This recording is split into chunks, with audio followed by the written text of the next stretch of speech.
जय हिंद प्यारे बच्चों, क्या हाल चाल आप सभी का। मैं गोविंद सर आप सभी का कैरियर अकेडमी कुंडा के इस प्लेटफॉर्म पर स्वागत करता हूं। हम लोग आज जो चर्चा करने चल रहे हैं वो मॉडल पेपर पर चर्चा होगी। मॉडल पेपर का जो खंड यानी दो पार्ट में होता है मॉडल पेपर हमारा, एक तो होता है खंड आ और दूसरा होता है खंड बा। खंड आ में जो आता है बहुविकल्पीय क्वेश्चन, जिसको हमें ओएमआर पर क्या होता है टिक मारना होता है, गोला भरना होता है, ठीक है। इसकी चर्चा हम लोग कर चुके हैं। आज उसी मॉडल पेपर का हम लोग खंड बा सॉल्व करने चल रहे हैं। खंड बा जो हमारे पास क्वेश्चन होता है उसको लिखना होता है, कैसे लिखेंगे कैसे सॉल्व करेंगे इस लेक्चर में हम लोग समझने वाले हैं, ठीक है। चलिए लेट्स स्टार्ट करते हैं। कैसे होगा खंडवा। खंडवा में क्या क्या कहा गया है, जैसा कि क्वेश्चन आपको दिख रहा हो। अगर आपको क्वेश्चन सही से ना दिख रहा हो तो आप अपनी जो स्क्रीन है थोड़ा सा घुमा लेंगे। अगर घुमा लेंगे, रोटेट कर लेंगे तो फिर आपको ये क्वेश्चन अच्छे से दिखना शुरू हो जाएगा, ठीक है। क्वालिटी भी बढ़ा लेंगे क्योंकि यहाँ पे क्वेश्चन छोटे हैं। अब एक ही क्वेश्चन को लिखना थोड़ा सा ज्यादा काम हो जाएगा, इसलिए क्वेश्चन को डायरेक्ट हम लोग क्या कर दिए यहाँ पे लगा दिए। ये मॉडल पेपर का क्वेश्चन है। मॉडल पेपर हमें ये क्वेश्चन अनसॉल्व में भी मिल जाएगा देखने को, और हो सकता है ये विद्या के किसी भी पार्ट में भी आपको देखने को मिल जाएगा, ठीक है। चलिए स्टार्ट करते हैं। कैसे सॉल्व करना है, क्या क्या करेंगे, कैसे लगाएंगे, ठीक। तो मॉडल पेपर का जो हमारे पास खंड बा आता है, वैसे भी आपको पता है भैया हमारे पास जो क्वेश्चन है उसके अकॉर्डिंग अगर हम बात करते हैं तो बूंद बूंद से ही तो घड़ा भरने वाला है। अगर बूंद बूंद से ही घड़ा भरने वाला है, इसका मतलब हमें हर एक नंबर के लिए अच्छी जी जान से मेहनत करनी है। क्या कहा है खंडवा। अगर हम खंडवा की बात करते हैं तो खंडवा में हमसे पहला क्वेश्चन जो कहा गया, हम पहले क्वेश्चन की बात करते हैं। कहा है बारंबारता बंटन सारणी से आंकड़ों का समांतर माध्य दिया गया है। किसका भैया समांतर माध्य दिया गया है, तो के का मान पूछा है। सबसे पहली बात कर लेते हैं। समांतर माध्य ज्ञात करने की तीन विधियां हैं हमारे पास। कौन कौन सी सर? पहला तो प्रत्यक्ष विधि है, दूसरा काल्पित माध्य विधि है और तीसरा पग विचलन विधि है। तीनों में से किसी को भी ट्राई कर सकते हैं। हमारे पास माध्य का मान दिया है तो हम सोच रहे हैं ना इसको ट्राई करते हैं डायरेक्ट विधि से लगाने का, प्रत्यक्ष विधि से, ठीक है। चलिए समझते हैं क्या होगा इसका। तो हमारे पास पहले का सॉल्यूशन है का। पहले हम क्वेश्चन को यहाँ पे नोट कर लेते हैं। क्वेश्चन में हमारे पास यक्स का मान दिया है और यफ का मान दिया है, तो यहाँ पे हम यक्स लिख लेते हैं और यफ लिख देते हैं। ये ऐसा कुछ यक्स और यफ। इसके साथ ही साथ यक्स का मान दिया है 5, 15, 25, 35, 45।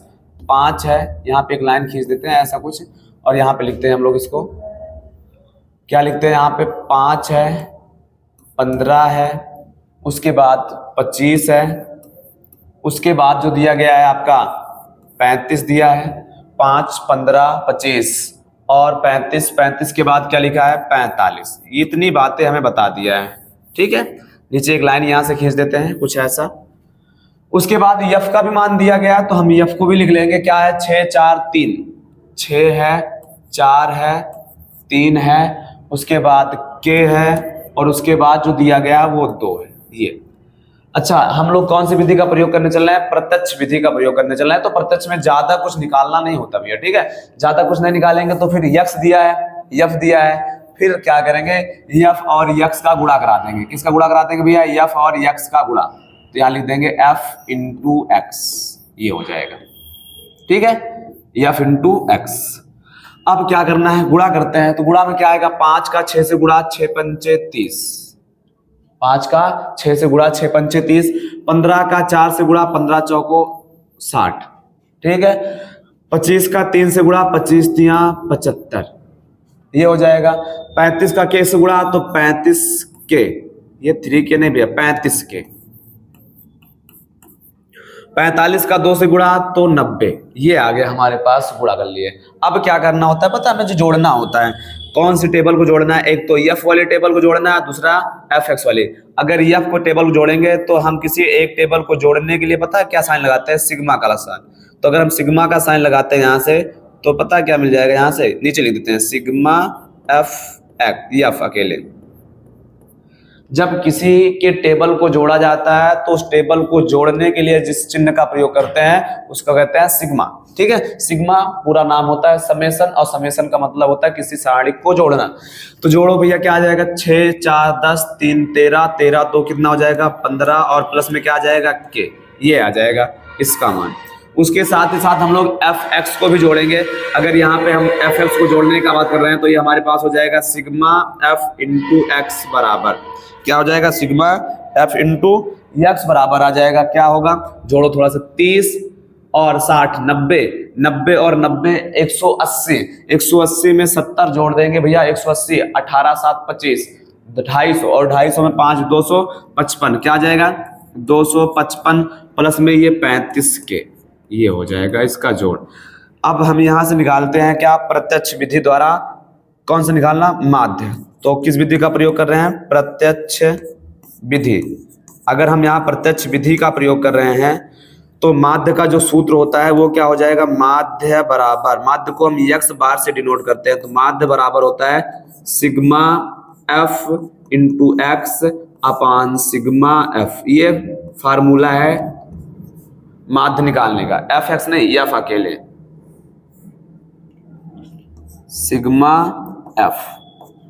अब इस पर मान रख के सॉल्व करेंगे, जब मान रख करके सॉल्व करेंगे तो क्या आएगा, यहां से देखते हैं, ये इस तरह देखो माध्य का मान दिया गया है, माध्य का मान हमारे पास कितना है 21.5, तो यहाँ रख देंगे 21.5 बराबर में आ जाएगा आपका, और आगे क्या दिया गया है एफ एक्स, और एफ एक्स का मान हम लोग निकाले हैं कितना है 255 प्लस उसके बाद क्या है 35 के, और अपान में क्या आ जाएगा भैया, अपान में सिग्मा एफ, और सिग्मा एफ का मान है 15 प्लस के, ये हो जाएगा। अब क्या करना है, ये डिवाइड में है तो क्रॉस गुणा कराएंगे, क्रॉस गुणा कराएंगे तो किसके साथ, 15 का गुणा होगा 21.5 के साथ, जब 21.5 से गुणा कराएंगे तो 15 पचे क्या हो जाएगा 75, 15 पचे 75 का 5 हासिल कितना बच जाएगा 7, और 15 इकन्नम 15, 15 7 क्या हो जाएगा आपका 22 हो जाएगा, 15 7 क्या होगा भैया 22, हासिल कितना बच जाएगी 2, 15 से गुणा करेंगे 15 दूना 30 और 2 जोड़ देंगे 30 2 क्या हो जाएगा 32 हो जाएगा। दशमलव कितने स्थान पे लगाएंगे, एक स्थान पे, प्लस आगे गुणा कराएंगे 21.5 का, किससे गुणा कराएंगे के से, तो आ जाएगा 21.5 के बराबर आ जाएगा यहाँ पे 255 प्लस 35 का के, ये आ जाएगा। ठीक है, अब के को एक तरफ करेंगे, अंक को एक तरफ करेंगे, जब के को एक तरफ करेंगे इसको इधर लाएंगे तो ये आपका हो जाएगा 21.5 के माइनस का हो जाएगा 35 के बराबर आ जाएगा 255, और इधर जाएगा तो माइनस का कितना होगा 322.5, ये हो जाएगा। ठीक है, अब क्या करेंगे, घटाएंगे, अब घटाएंगे तो ये छोटा और ये बड़ा है तो किसमें आएगा, माइनस में आएगा, सीधी सी बात है। ये दशमलव में है, वो दशमलव में है नहीं, तो हमें पता भी है 35 को हम लिख सकते हैं 35.0, क्या लिख सकते हैं 35.0, और नीचे लिखेंगे क्या 21.5 घटाओ कितना आएगा भैया 10 में से 5 घटा 5 आ जाएगा, और यहाँ पे घटाएंगे तो कितना आएगा 4 से 1 घटाएंगे तो 3 आ जाएगा, और यहाँ पे 13, तो ये हो जाएगा 13.5 के बराबर में, इधर भी घटाएंगे और इधर घटाएंगे तो क्या आ जाएगा, चलो समझते हैं, इधर घटाएंगे तो 322.5 से कितना घटाना है 255.0 को, तो क्या आ जाएगा 5 वैसे उतर आएगा यहाँ पे। अब यहाँ 12 में से 5 घटाएंगे तो क्या आएगा 7 आएगा, यहाँ बचा कितना 11 में से 5 घटाएंगे तो 6 आएगा, यहाँ पे तो कुछ नहीं बचा, तो आ गया ये 67.5, ये आ गया घटाने के बाद। ठीक है, अब मुझे तो के का मान पूछा है, अगर के का मान पूछा है तो के बराबर आ जाएगा यहाँ पे 67.5 बट्टे में क्या आ जाएगा, अच्छा ये भी बड़ा है ये छोटा तो ये भी माइनस में आएगा, तो माइनस से माइनस क्या होगा कट जाएगा। ठीक है, 67.5 से 13.5 से भाग करेंगे, अब भाग करेंगे तो दशमलव क्या होगा कट जाएगा, दशमलव कट जाएगा तो 5 से काटेंगे, जब 5 से काटेंगे तो 5 दूना क्या हो जाएगा यहाँ पे कितना 13.5, दशमलव उड़ गया, 5 से काटेंगे 5 दूना 10, कितना बचा 3, 5 सत्ते क्या हो जाएगा 35, 5 से फिर काटेंगे ऊपर वाले को भी तो 5 इकन्नम 5 कितना बच रहा है 1 बच रहा है, 1 और 7 कितना हो जाएगा 17, 5 3 हो जाएगा 15, कितना बचा तो 5 पचम क्या हो जाएगा 25। अब 27 से 9 से काटते हैं, 9 से काटेंगे 9 त्रिक 27, 9 से काटेंगे 9 इकन्नम 9, कितना बचा 4, 9 पचे 45, फिर 3 से कट रहा 3 पचे 15, तो आ गया के का मान हमारे पास कितना आ गया 5, यही हमारा क्या हो गया आंसर हो गया। हमसे ये पूछा गया था कि के का मान बताइए, 2 नंबर का क्वेश्चन था, आसान तो था, तो आसान था तो प्रत्यक्ष से ही लगाना है, काल्पित से नहीं लगाएंगे क्योंकि क्वेश्चन में नंबर बहुत कम है। अब काल्पित में लगाएंगे तो थोड़ा और लेंथी करना पड़ेगा, अगर परक्वेश्चन से लगाएंगे तो थोड़ा और लंबा हो जाएगा, इसलिए इसको डायरेक्ट प्रत्यक्ष लगा के हम लोग क्या कर देंगे खत्म कर देंगे। तो ये था क्वेश्चन नंबर किसका, खंड बा का पहले का जल्दी से नोट करिए और बढ़ते हैं अगली तरफ क्वेश्चन नंबर खा की तरफ, नोट करिए जल्दी से। ठीक है, अगला समझते हैं क्वेश्चन नंबर खा क्या है हमारे लिए। हम खा की बात करते हैं। अगर नोट हो गया हो तो थोड़ा सा काम करते हैं, हमें इसको हटाना पड़ेगा। चलिए हटा लेते हैं। क्या होगा हटाने का मतलब, यहाँ पे अगर आपने नोट नहीं किया तो वीडियो को पॉज करके या फिर आप स्क्रीनशॉट लेकर के भी नोट कर सकते हो। ज़्यादा अच्छा तो यही होगा कि आप वीडियो को पॉज करो, ठीक है, पॉज करने के बाद ही नोट किया करो, ताकि आपका ये जो लय है पढ़ने का बना रहे। अगर आप स्क्रीनशॉट लोगे तो आपकी गैलरी में सेव तो हो जाएगा, लेकिन फिर आप पता नहीं दोबारा खोल के पढ़ते हो या नहीं करते हो। फिर किसी दिन आप खाली समय बैठोगे और गैलरी की फोटो क्या कर दोगे, डिलीट कर दोगे, फिर आपका वो काम भी क्या हो जाएगा, समाप्त हो जाएगा। तो अच्छे से एक रफ लो, और आपके पास अगर अनसॉल्व है तो अनसॉल्व लो, उसमें ये क्वेश्चन आपको दिखता रहेगा, मॉडल पेपर का क्वेश्चन है। अगर नहीं भी है तो वीडियो को पॉज करो, रफ लो और बढ़िया पेन लो, आराम से एक क्वेश्चन को देखो, समझो और नोट करो, और नोट करने के बाद सॉल्व करो। ठीक है, बढ़ते हैं क्वेश्चन पहले का खा की तरफ। इसको हम कर रहे हैं, हटा रहे हैं। ठीक है, तो यहाँ हटाएंगे तो कुछ ऐसा हो जाएगा। इसको कर दिया हमने, हटा दिया। ठीक है, आ जाते हैं जो बचा हुआ है। ये पहला क्वेश्चन सॉल्व हो गया। दूसरे क्वेश्चन पे आते हैं और दूसरे को समझते हैं। दूसरा क्वेश्चन हमारे पास क्या है, पहला सॉल्व हो गया है। के का मान पूछा है, आपसे कहा समीकरण के मूल बराबर है। भैया याद रखो, हम लोगों ने पता है क्या पढ़ा है, हम लोगों ने पढ़ा है अगर हमारे पास कोई द्विघात समीकरण है। कैसा भैया, द्विघात समीकरण है। द्विघात समीकरण कैसा होता है, थोड़ा सा इसकी बात कर लेते हैं। भैया ये ऐसा होता है देखने में, ए एक्स स्क्वायर प्लस क्या होता है, बी एक्स प्लस क्या होता है, सी बराबर क्या होता है, 0। फिर इसकी एक कंडीशन होती है कि यदि मूल क्या है भैया, मूल बराबर बराबर है, मूल क्या है, बराबर है, तो भैया बी स्क्वायर माइनस 4ac का जो भी मान होगा किसके बराबर होता है, 0 के बराबर होता है। और बी स्क्वायर माइनस 4ac को तो विविधकर कहते हैं, याद है ना, विविधकर, यानी विविधकर क्या हो जाएगा, 0 हो जाएगा। कब, जब मूल बराबर हो तब। तो सॉल्व करते हैं। हमारे पास जो द्विघात समीकरण है वो है क्या, ध्यान से समझते हैं। जो हमारे पास क्वेश्चन दिया गया है वो कुछ ऐसा है, 2x स्क्वायर आगे है प्लस में, सॉरी प्लस नहीं माइनस लगा हुआ है, तो माइनस में क्या है यहाँ पे k, और ब्रैकेट के अंदर है x माइनस 1, बराबर में क्या लिखा है, 0। ऐसा कुछ समीकरण दिया गया है। पहला काम है अंदर गुणा करा देते हैं, तो क्या हो जाएगा 2x स्क्वायर माइनस का kx, माइनस माइनस क्या हो जाएगा, प्लस का k, बराबर क्या आ जाएगा, 0। तो बन गया हमारे पास एक हिसाब से द्विघात समीकरण। अगर इसको समीकरण 1 मान की तुलना करा दें, किससे, समीकरण 1 की तुलना, 1 की तुलना कर देते हैं। किससे करेंगे तुलना, देखो भैया ध्यान से, तुलना करेंगे हम लोग a x square plus b x plus c, इससे तुलना कर देंगे भैया। ठीक है, अब अगर इससे बराबर में क्या होगा, 0 रहेगा, बराबर में 0 रहेगा, तो ये हमारे पास बराबर में क्या आ जाएगा, 0। अब अगर इससे तुलना करेंगे भैया, तो पता है तुलना में होता क्या, जो बराबर की चीजें होती है उसको हम नहीं लेते हैं। मतलब अगर दो बच्चों की तुलना कर रहे हैं, अब आपके पास भी वही चीज है, दूसरे वाले के पास भी है, तो तुलना नहीं होती। जो आपके पास हो दूसरे वाले के पास ना हो, तब तो कंपैरिजन होता है। तो यहाँ पर भी क्या हो जाएगा, देखो ध्यान से, यहाँ पे क्या है, ए एक्स स्क्वायर, यहाँ पे है 2x स्क्वायर। तो जब आप ए एक्स स्क्वायर की तुलना 2x से करोगे तो एक्स स्क्वायर से एक्स स्क्वायर कट जाएगा, तो a का मान कितना आ जाएगा, 2। इसी प्रकार आप यहाँ पे bx है और यहाँ पे क्या है आपका माइनस का kx है, तो यहाँ से x से x कट जाएगा, तो b का मान कितना आ जाएगा, k, वो भी किसमें, माइनस में। अब जो लास्ट में बचता है उसको कहते हैं c, क्या कहते हैं, c, और c बराबर हमारे पास क्या है, k। तो ये आ गया abc का मान। अब abc का मान आ गया तो हम यहाँ पे थोड़ा देखेंगे ध्यान से, फिर से क्या, मूल बराबर है, यहाँ पे लिखेंगे, चूंकि क्या है भैया, मूल बराबर है। और अगर मूल बराबर है तो हमें पता है हल कैसे करते हैं, जब मूल बराबर होता है तो लगाते हैं बी स्क्वायर माइनस 4ac बराबर 0। क्या लगा देंगे, बी स्क्वायर माइनस 4ac बराबर 0। तो यहाँ पे बी स्क्वायर माइनस 4ac के सूत्र से इसको सॉल्व करेंगे तो कुछ ऐसा बन जाएगा, बी स्क्वायर माइनस 4ac बराबर 0। अब b का मान क्या है, हम लोग निकाले हैं b का मान कहाँ है, ये माइनस का है k, तो माइनस का k का कर देंगे स्क्वायर माइनस 4, इंटू में रखेंगे a, और a का मान हमारे पास क्या है, 2, और इंटू में c, और c का मान हमारे पास क्या है, k, बराबर आ गया 0। इधर हो गया k स्क्वायर, इधर आ गया माइनस का 8k, बराबर आ गया 0।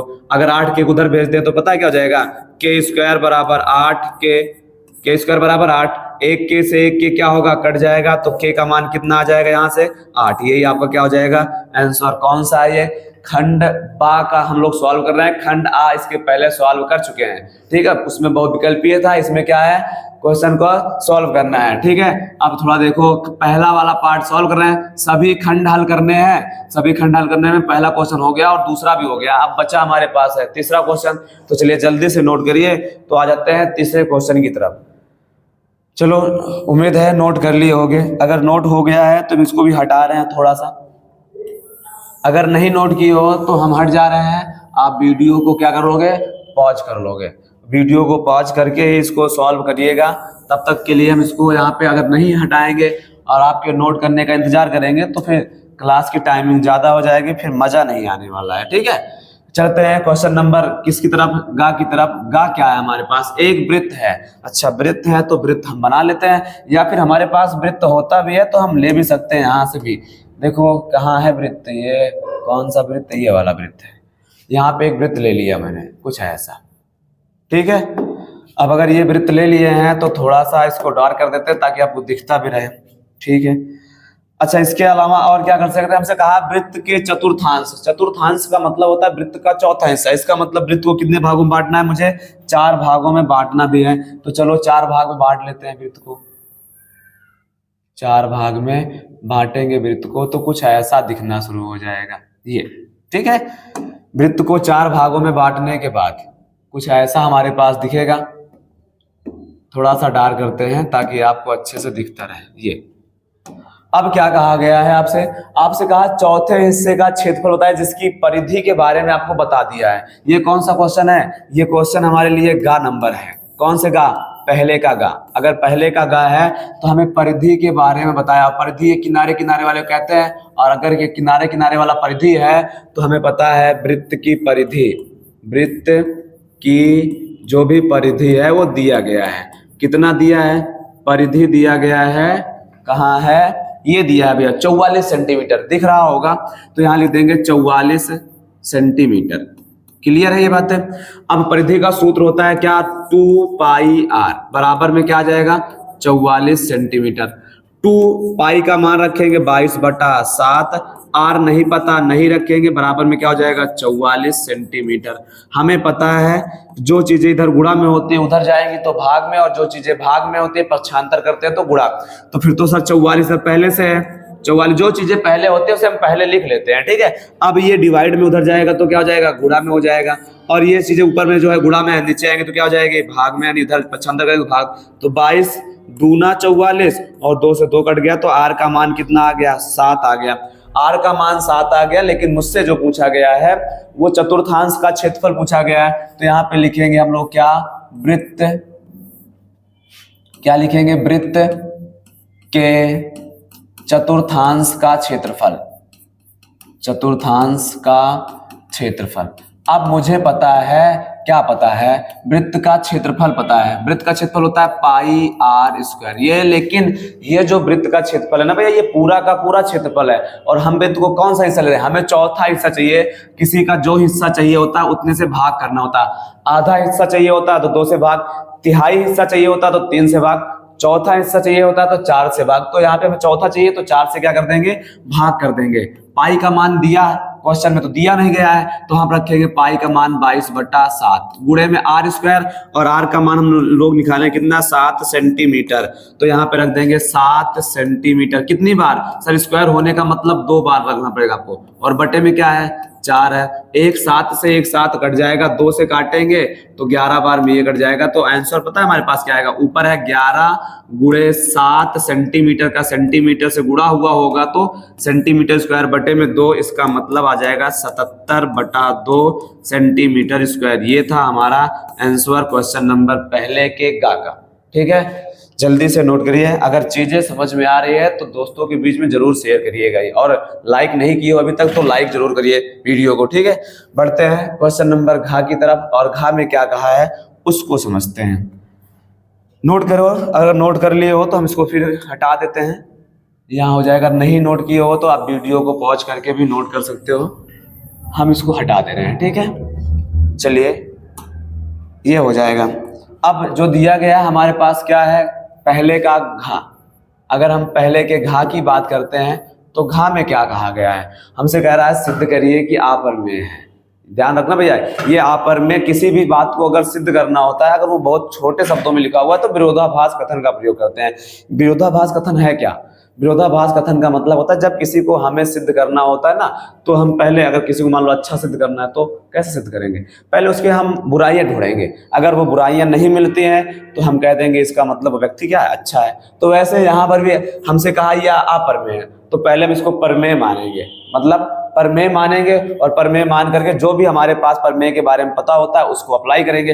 अगर वो सब पर अप्लाई हो जाता है तो इसका मतलब है परमेय है। अगर किसी बात पे क्या होता है, विरोध करता है, इसका मतलब वो परमेय नहीं, फिर क्या है, वो अपरमेय है। तो सवाल क्या है हमारे पास, हमें सिद्ध करना है यहाँ पे 5 + √3 क्या है, एक अपरमेय संख्या, ये सिद्ध करना है, अपरमेय संख्या है।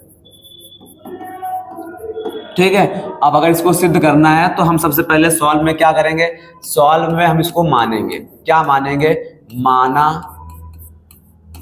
माना 5 + √3 एक परमेय संख्या है। क्या है ये, परमेय संख्या है, कुछ ऐसा। क्लियर है, परमेय संख्या। अब लेकिन एक बात और पता हो जाती है, क्या पता होती है, परमेय संख्या पता है भैया P/Q के रूप में होता है, तो जरूर अगर ऐसा होता है तो दिखाना पड़ेगा। फिर तो 5 + √3 बराबर होगा P/Q के रूप में। ठीक है, आगे बता देंगे थोड़ा सा, जहां P और Q है क्या, जहां P और Q सह अभाज्य, क्या है भैया, सह अभाज्य पूर्णांक है, ये बताना नहीं भूलेंगे हम क्वेश्चन को। ये सहअभाज्य पूर्णांक का मतलब होता है कि जब भी हम P और Q का क्या करेंगे भैया, P और Q का HCF निकालेंगे, वैसे मतलब कॉमन, तो P और Q का HCF जब भी निकालेंगे तो क्या आएगा, 1 आएगा। सहअभाज्य का मतलब ये होता है कि P और Q का HCF कॉमन कितना होगा, 1, 1 के अलावा कुछ भी नहीं होगा, इसे हम कहते हैं सहअभाज्य। ठीक है, अब इसको सॉल्व करेंगे। सॉल्व में कैसे करेंगे, √3 को एक तरफ ऐसे रोक देते हैं, √3 को क्या करेंगे, ऐसे रोक देंगे, बराबर में क्या आ जाएगा, P/Q - 5। यहाँ पे चाहे तो हम लासा ले सकते हैं, तो √3 बराबर होगा P - 5Q/Q, इक्वेशन मान लेंगे पहला इसको। ठीक है, अब थोड़ा ध्यान दो, चूंकि इसके पहले भी मुझे पता है कि √3 क्या होता है, अपरमेय होता है, लेकिन अगर ये बात है, ये LHS है और वो क्या है, RHS है, तो यहाँ लिखते हैं चूंकि क्या भैया, P और Q क्या है, पूर्णांक है, P और Q पूर्णांक है, इसलिए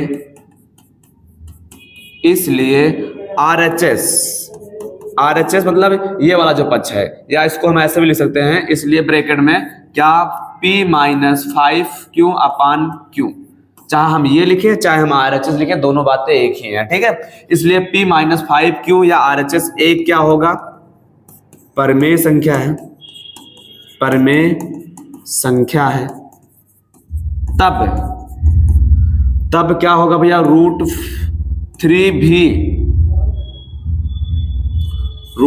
भी एक परमेय संख्या होगी,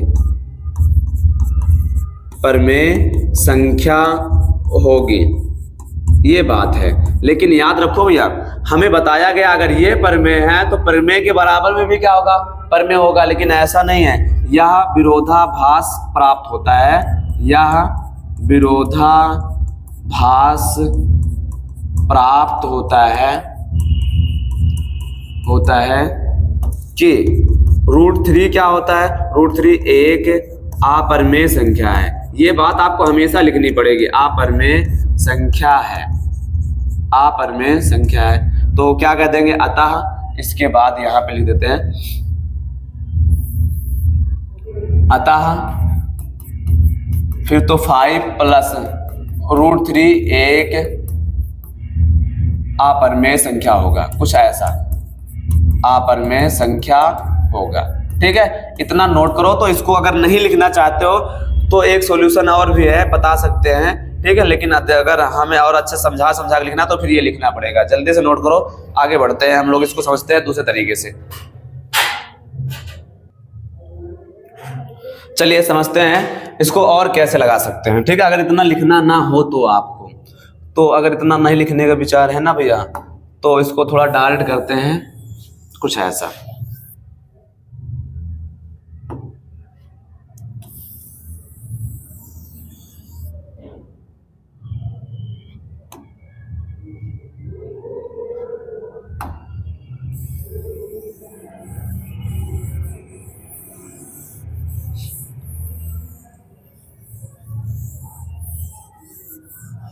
चलो समझते हैं कैसा लिखेंगे इसको।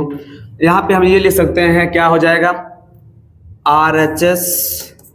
RHS एक क्या है, परमेय संख्या है, परमेय संख्या है। और LHS एक अपरमेय संख्या है, अपरमेय संख्या।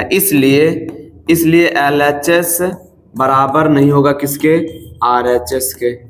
इसलिए LHS क्या होगा, बराबर नहीं होगा RHS के। तो यहाँ पे हम क्या कह देंगे, अतः विरोधाभास कथन से, किससे भैया, विरोधाभास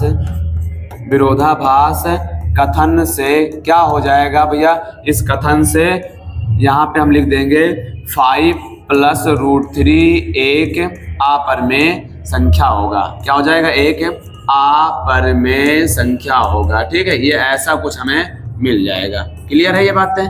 तो ये था क्वेश्चन नंबर पहले का घा वाला पार्ट। आ जाते हैं पहले के अंगा वाले पार्ट में, और अंगा वाले पार्ट को कैसे समझते हैं इसकी बात कर लेते हैं। अंगा में ऐसा कहा है कि दो संख्याएं ज्ञात करना है। क्या करना है भैया, दो संख्याएं ज्ञात करना है जिनका योग 28 हो और गुणा क्या हो, मान लो 182 हो। तो हम मान लेते हैं इनको अलग अलग। कैसे मानेंगे, समझो ध्यान से। हम मान लेते हैं अंगा, पहले का अंगा। ठीक है, क्या हो जाएगा, माना पहली संख्या मान लेते हैं यक्स। क्या मान लेते हैं, पहली संख्या यक्स मान लेते हैं, और दूसरी संख्या को मान लेते हैं वाई। क्या मान लेते हैं, दूसरी संख्या बराबर वाई मान लेते हैं। समझिएगा थोड़ा ध्यान से। फिर तो सवाल ने क्या कहा पता है, कहा जोड़ जो है दोनों का 28 है। इसका मतलब हो जाएगा प्रथम शर्त। क्या हो जाएगा, प्रथम शर्त। प्रथम शर्त में क्या लगा देंगे, x + y बराबर आपका आ जाएगा 28।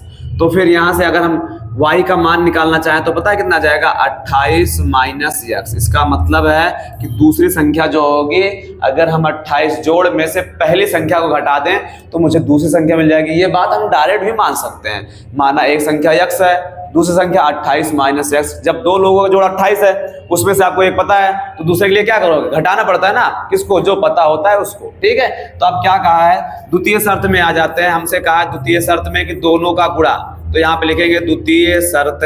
और द्वितीय शर्त में लिखा है दोनों का गुणा मतलब x गुणे y बराबर कितना है, दोनों का गुणा जो है 182 है। तो यहाँ लिख देंगे हम लोग 182।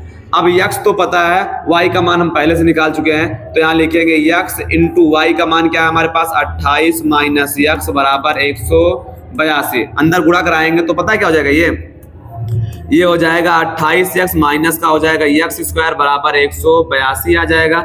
ऐसा करते हैं, इन सबको पक्षांतर करके उधर ले जाते हैं। जब पक्षांतर करके उधर ले जाएंगे तो ये माइनस में उधर जाएगा तो क्या हो जाएगा, प्लस में। ये प्लस में उधर जाएगा तो क्या हो जाएगा, माइनस में 28x बराबर आगे क्या हो जाएगा, पहले से 182 है, बराबर में क्या आ जाएगा, 0। ठीक है, अब मुझे क्या करना है, गुणनखंड करना है। गुणनखंड कैसे करेंगे ये भी बात समझ लीजिए ध्यान से। गुणनखंड करने के लिए भैया पता है क्या करना पड़ता है हमें, यहाँ पे हमें देखना है यहाँ पे चिन्ह क्या है। सबसे पहली बात ये वाले चिन्ह का ध्यान रखना है, सर प्लस है। इसका मतलब मुझे ऐसे दो नंबर ढूंढने हैं जिनको जोड़ा जाए तो कितना है, 28 है। कितना है, 28 है। और जोड़ा जाए तो 28 है, और गुणा करा दे तो कितना आ जाए, 182 आ जाए। कितना आ जाए, 182। तो ऐसे कोई नंबर है क्या जिनको जोड़ने पे 28 आए और गुणा करने पर 182 आए। ठीक है, चलो चेक करते हैं 28 और 182। जैसे आपको पता है भैया यहाँ पे 14 और 14 का जोड़ जो होता है कितना होता है, 28, लेकिन 14 और 14 144 ही होता है। तो हम ऐसा करते हैं, और कोई है क्या इसके अलावा, इसके अलावा जैसे हमें पता है 19 दहम्मा कितना होता है, 18 दहम्मा 180 होता है। अगर 18 10 करते तो 180 है, लेकिन हमारे पास पता है क्या 182 लिखा हुआ है। अगर 182 लिखा है तो इसके अलावा और क्या हो जाएगा, तो फिर एक काम हमारे पास और होता है, हम 182 को ही काट लेते हैं थोड़ा सा काटेंगे और जोड़ा बनाएंगे। जब काटेंगे तो कितना 9 बार में कटेगा, 1 बार में। फिर यहाँ पे किससे काटेंगे, 3 से काटेंगे तो क्या हो जाएगा, नहीं 3 से नहीं कटेगा, फिर 7 से काटेंगे। 7 से काटेंगे, 7 ही करना 7 7 3 21, 13 से कटेगा, 13 से काटेंगे तो कट जाएगा। अब थोड़ा देखो यहाँ पे ध्यान से, हमारे पास क्या है, थोड़ा सा गलती हुई क्या, माइनस उधर जाएगा तो प्लस में और प्लस उधर जाएगा तो माइनस में। सही तो किए हैं हम लोग यहाँ पे। तो यहाँ पे क्या आ गया, 13 दूनी 26। अगर हम जोड़ा बनाते हैं तो कितना आ रहा है, 7 दूना 14 और 13 27 आ रहा है। लेकिन हमारे पास जिनका योग लिखा हुआ है 28, जोड़ 28 लिखा है और गुणा 182 लिखा है। ऐसे कोई दो नंबर तो हमने माना है एक्स वाई, जोड़ क्या हो जाएगा, जोड़ हो जाएगा 28 नंबर, जोड़ क्या हो जाएगा 28 और गुणा करेंगे तो क्या आएगा 182। y का मान रखेंगे 28 माइनस x हो जाएगा, हल करेंगे माइनस अंदर गुणा कराएंगे 28x माइनस का x स्क्वायर 182। अगर उसको पक्षांतर करेंगे तो ये प्लस में आ जाएगा, ये उधर जाएगा तो माइनस में आएगा, ये बन जाएगा। ठीक है। अब देखो जब 182 को काट रहे हैं, 182 को काटेंगे तो 2 से काटेंगे, 2 9 18, 2 इकन्नम 2, 7 से काटेंगे 13 7 91। अब जोड़ा बनाने की बात आती है। जोड़ा कैसे बनाना है, जोड़ने पर 28 आए और गुणा करें तो 182 आए। तो यहाँ पे हमें दिख रहा है एक सवाल संख्या क्या है, 7 दूनी 14 और यहाँ पे क्या बन रहा है दूसरी 13। तो 14 13 का जोड़ जो है भैया वो 28 नहीं बन पा रहा है। क्या हो जाएगा, 28 नहीं बन पा रहा है। इसका मतलब ये सवाल थोड़ा सा गलत है, याद रखिएगा। ये सवाल क्या हो जाएगा आपका, ये जो मॉडल पेपर में दिया गया है क्वेश्चन नंबर अंगा, इस पे अभी आप टिक मार के इसको गलत कर दोगे। क्यों, जोड़ा ही नहीं बन रहा है। अब जोड़ा नहीं बनेगा तो फिर क्या हो जाएगा, जोड़ने पे 28 आना चाहिए था, गुणा करने पे 182 आना चाहिए था। अगर मान लो इनके साथ लेते हैं 13 दूनी 26, तो 26 में 7 जोड़ेंगे तो तब भी नहीं हो पाएगा। 7 दूना 14 13 27 हो रहा है। तो ये सवाल क्या हो जाएगा, थोड़ा सा मिसप्रिंट हुआ है, इसके लिए यहीं पे इसको छोड़ देते हैं। ठीक है, क्रॉस मार करके आ जाते हैं। इसके बाद हमारे पास जो क्वेश्चन नंबर 4 है, चा को समझते हैं। ठीक है, चा में क्या कहा गया है उसकी बात कर लेते हैं। इसको हम यहाँ से डिलीट कर दे रहे हैं। ठीक है, ये बाकी आप भी ट्राई करेंगे और ट्राई करिएगा, देखिएगा क्वेश्चन सही है या गलत है, कमेंट करके जरूर भेजिएगा आप। ठीक है, नेक्स्ट पे आते हैं और नेक्स्ट समझते हैं क्वेश्चन नंबर अंगा क्या है हमारे पास। अगर हम पहले के अंगा वाले की बात करते हैं, पहले के अंगा वाले की बात करते हैं तो अंगा में पता है क्या है। अच्छा, पहले का अंगा तो हो गया, पहले का चा। टोटल 6 क्वेश्चन है हमारे पास। तो पहले का क्या हो जाएगा, यहाँ से चा, पहले का चा। पहले के चा में क्या कहा गया, उस बिंदु का निर्देशांक बताइए जो बिंदु इतने इतने को मिलाने वाले रेखाखंड को 2 और 3 के अनुपात में काटती है। मतलब एक बिंदु हमारे पास यहाँ पे अभी, एक बिंदु इधर कहीं पे हमारे पास है। अब दोनों बिंदु का मान दिया है, यहाँ पे दिया है -1 कामा 7 है और दूसरे वाले में दिया गया है 4 कामा -3। ठीक है, अब 2 बिंदु दिया गया है, हमसे कहा है कि भैया हमें एक बिंदु बताना है जो इसको अनुपात में बांटे। तो मान लो एक बिंदु यही कहीं हो सकता है, ये यहाँ पे 2 अनुपात कर रहा है, यहाँ पे कितना कर रहा है 3। तो मान लेते हैं अगर इसको हम कहते हैं P और इसको कहते हैं Q, तो मुझे R का मान बताना है। लेकिन याद रखोगे किसी भी बिंदु का निर्देशांक बताते हैं तो निर्देशांक हमेशा x y के रूप में आता है। तो यहाँ पे हो जाएगा x, y। तो कैसा विभाजित होगा, अंतः विभाजन हो रहा है। और हमने पढ़ा है अंतः विभाजन का सूत्र क्या हो जाएगा भैया, यहाँ पे अंतः विभाजन का सूत्र होता है, ध्यान से समझोगे, अंतः विभाजन। अब अंतः विभाजन सूत्र क्या है इसकी बात कर लेते हैं। मुझे अगर r का मान चाहिए, r का मान चाहिए तो सूत्र होता है m1x2 प्लस m2x1 अपान में क्या हो जाएगा m1 प्लस m2, ये हो जाएगा। कॉमा करेंगे, ऐसे आगे भी हो जाएगा m1y2 प्लस m2y1 अपान में क्या हो जाएगा m1 प्लस m2, कुछ ऐसा मिल जाएगा। ठीक है, अच्छा ये बात हो गई। इस पे रख कर के सॉल्व करेंगे तो पता है क्या आ जाएगा, m1 का मान। याद रखिए ये जो अनुपात है ना भैया, इसको हम m1 कहते हैं और दूसरे वाले को m2 कहते हैं। यहाँ पे जो बिंदु मिलेगा एक को x1 कहते हैं, दूसरे को y1 कहते हैं। एक को x2 कहेंगे और दूसरे को y2 कहेंगे। तो सब कुछ तो पता है, हम चाहे तो इसको सूत्र लगाने से पहले भी बता सकते हैं कि m1 का मान इतना, m2 का मान अगर मुझे पहले से भी पता है, अच्छे से पता है, तो हम डायरेक्ट भी सवाल सॉल्व कर सकते हैं। ठीक है, m1 का मान कितना है 2, तो यहाँ पे रख देंगे 2 और x2 का जो मान है, x2 का मान हमारे पास क्या है 4 है, तो यहाँ रख देंगे 4 प्लस में क्या हो जाएगा यहाँ से m2 का मान, और m2 का मान हमारे पास जो है कहाँ गया m2, ये है 3। इसके बाद x1 का मान हमारे पास है माइनस का 1 और बट्टे में क्या हो जाएगा m1 plus m2 2 plus 3, comma करेंगे m1 का मान कितना है 2 और y2 का मान कितना है माइनस का 3 प्लस m2 का मान कितना है 3 और y का मान कितना है y1 का मान हमारे पास 7 और बट्टे में क्या आ जाएगा 2 प्लस का 3। ये हो जाएगा भैया, सॉल्व करेंगे 4 दूना 8 आएगा और यहाँ प्लस माइनस माइनस 3 बट्टे में क्या आ जाएगा 5, कॉमा यहाँ पे हो जाएगा माइनस का 6 प्लस ये 7 है तो 7 3 क्या हो जाएगा 21 बट्टा में कितना आ जाएगा 5। सॉल्व करेंगे तो ऊपर आएगा 5 बट्टा में 5 आएगा, 21 से 6 घटेगा तो 15 बट्टा में 5 आ जाएगा। अब यहाँ 15 बट्टा में 5 आएगा और यहाँ पे 5 पर 5 तो 5 से 5 कट जाएगा, 5 से काटेंगे तो ये 3 बार में कट जाएगा, तो आ गया 1,3। यही था आपका बिंदु और बिंदु का निर्देशांक। तो इसी के साथ आपका ये पहला पार्ट जो है समाप्त होता है। फिर हम आ जाते हैं दूसरे पार्ट पर। दूसरे पार्ट में भी 6 क्वेश्चन लिखा हुआ है, इसको भी जल्दी समझ लेते हैं, आगे बढ़ते हैं। नोट कर लिए होगे, नोट नहीं किए हो तो वीडियो को रोको और जल्दी से नोट कर लो। हम बढ़ते हैं आगे की तरफ और अगले क्वेश्चन को समझते हैं कैसे सॉल्व करना है।